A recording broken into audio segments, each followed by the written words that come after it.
kunyange tichirangarira furwani rwaMwari asi tiri pai saka zvinhu zvedu ngatiketa takadini takachangamuka. Rugare vana vaMwari. Zvokwadi regerai ndiitai so.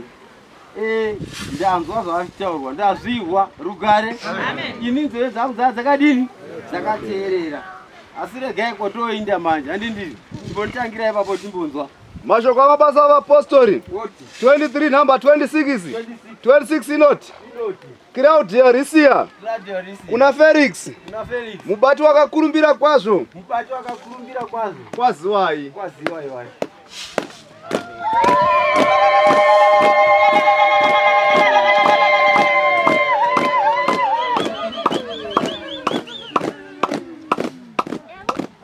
zvinovashe ndakukwazisai asi ndakaremerwa chose nehama dzangu nemhaka yekuti nzvimbo yatiri yandirwadza.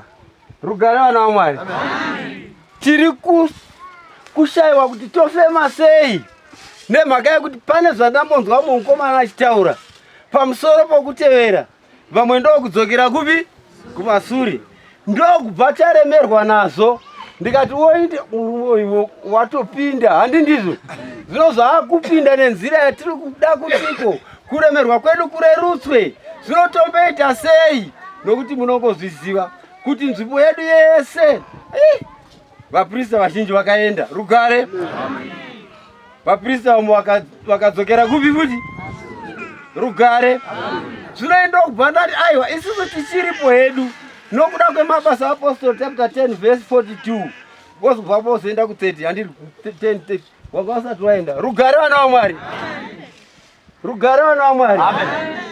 Chatiramba tiripo baba we ndechinoti 42 yoti 42 zamabasa apostoli 42 number inoti akatirayira kuti iye David akatirayira kuti tiparidzire vanhu vari kuno vose nokupupura kwazvo pamusoro peupenyu hwamambo Jesu Kristu kuti ndiye wakagadzwa naMwari kuti uyu wamuri kuona mambo David ndiye akagadzwa nani kuti ave mutongi wavapenyu vakafa vese. Rugare saka tichiripo hedu nokuda kwaizvozvo kuti mambo David ndiye akagadzwa kuti ave mutongi wedu tose vapenyu vachiripo vakasara vacho. Rugare saka takaremerwa asi toda kurerutswa. Rugare vana vaMwari.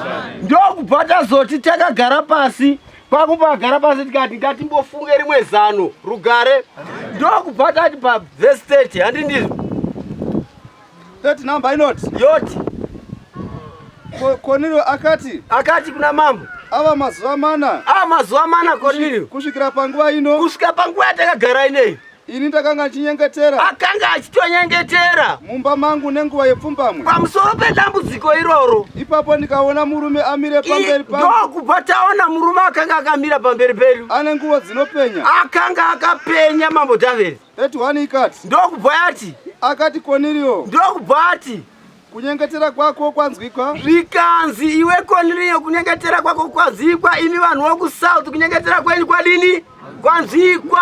Nezvipo zvarangarirwa naMwari. Nezvipo zvarangarirwa naMwari. Ande 32 number inoti 32 number yoti naizvozvo chituma vanhu Jopa. Ndakatuma vanhu Jopa udane Simon. Ndokubva tadana Simon unonzi Petro. Atsai Petro handiti unogara mumba maDhavhidhi.